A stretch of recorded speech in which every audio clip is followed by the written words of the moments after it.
اب وہ سلسلہ میں اس لیے کہہ رہا ہوں کہ میں اس چیز سے واقف ہوں کہ اس دور میں بھی جماعت کے اندر ہی تھا. ہم بھی یہی سوچتے تھے کہ دیکھیے یہ کیا ظلم ہو گیا پاکستان نے, یہ کیا کر دیا, اسمبلی کو کوئی اختیار نہیں ہے کہ یہ کر سکے, یہ انتہائی ظلم ہوا ہے.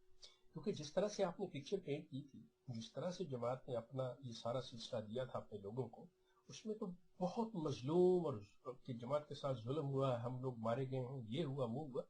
لیکن جب انسان تھوڑی دیر کے لیے ایک نیوٹرل ہو کے کسی چیز کی تہ تک پہنچنے کے لیے جب اس کو دیکھتا ہے اور اس کا زاویہ نظر جو ہے وہ تھوڑا سا جسے کہہ لیں کہ غیر باعث ہوتا ہے, غیر متعصب ہوتا ہے, تو اس کے تحت جب اس کو پڑھتا ہے, دیکھتا ہے, تحقیق کرتا ہے, تو پھر حقیقت اس کے سامنے یا کچھ اور شکل اس کے سامنے آتی ہے. یہاں پہ بھی بالکل وہی صورتحال ہے. آپ کسی بھی ایک جماعت کے بندے کو بلا لیں, کسی بھی جماعت کے, بے شک نالائق سے نالائق کو بلا لیں, اور پڑھے لکھے چاہے جیسے مجیب شامی صاحب جیسے لوگ جو ہیں وہ اس پہ بحث کرتے ہیں, ایم ٹی اے پہ آ کے ان سے بات کر کے وہ مجھے یہی کہیں گے ظلم ہوا جی. لیکن کوئی اختیار ہی نہیں تھا, وہ یہ کر ہی نہیں, وہ کر نہیں سکتے. آپ گئے کیا تھے لینے, آپ نے یہ تمام چیزیں دی کیوں؟ آپ اپنے گھر پہ بیٹھے اسے کہہ دی ٹھیک ہے چلو, زبردستی بھی لے گئے, آپ وہاں پہ جا کے بیٹھ جائیں چپ کر کے, آپ سے منہ سے کوئی زبردستی بات نکلوانے لگا, آپ کہہ دی کوئی بات نہیں ہم کرتے, ٹھیک آپ کریں جو کچھ کرنا ہم دیکھ رہے ہیں. تاکہ ریکٹ پہ یہ بات تو رہتی کہ آپ کا پروٹیسٹ ہے, ریکٹ پہ یہ تو بات رہتی کہ دیکھیں جی یہ کیا ہو کیا رہا ہے, دیکھیں کہ یہ لوگ جو ہیں یہ اکیلے بات کر رہے ہیں, دوسری پارٹی جو ہے وہ باقاعدہ طور پہ, دوسرا فریق جو ہے نا وہ احتجاج کر رہا ہے کہ نہیں جی ہمیں ان پہ اعتبار نہیں ہے, ہم ان کی بات نہیں مانتے اور ہم کوئی بات نہیں. آپ تو بڑے شوق سے اور روز نئے کپڑے پہن کے اور ایسے چاقو چوبند ہو کے جاتے تھے, آپ تو بڑے مسکراتے ہوئے جاتے تھے, اسی زوم میں تھے کہ بات ہی کوئی نہیں.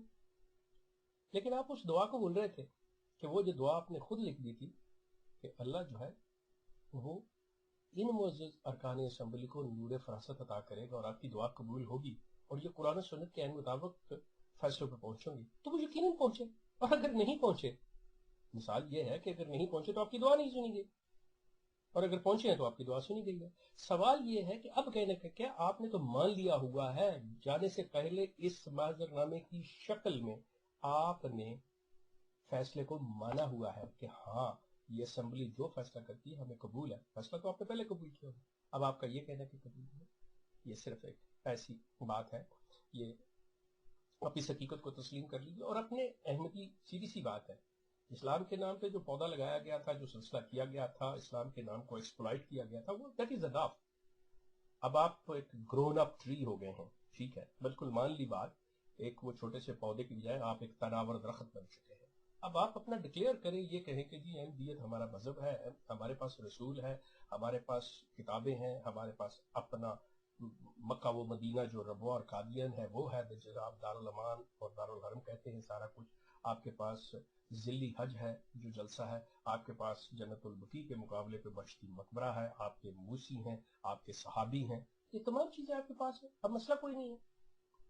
یقین کیجئے احمدی دوستوں, بات یہ ہے, میری بھی زندگی کی آدھی صدی کو تھوڑی سی چیز نہیں ہوتی, 50 سال ہوتے ہیں, میں نے بھی اس جماعت کے اندر گزارے.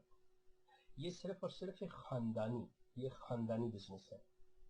آپ کو اسلام کے نام پہ دھوکہ دیا جا رہا ہے, آپ کے ساتھ دھوکہ دہی ہو رہی ہے اسلام کے نام پہ. یقیناً آپ نے دوسرے مسلمانوں کی طرح یہ چیز سن رکھی تھی اپنے بڑوں سے کہ جی امام مہدی نے آنا ہے, مسیح نے آنا ہے, اور آپ نے ان کی باتوں کو, آپ نے اس چیز کو ان کو صحیح سمجھتے ہوئے کہ جی اسلام کی خدمت کر رہے ہیں مانیے.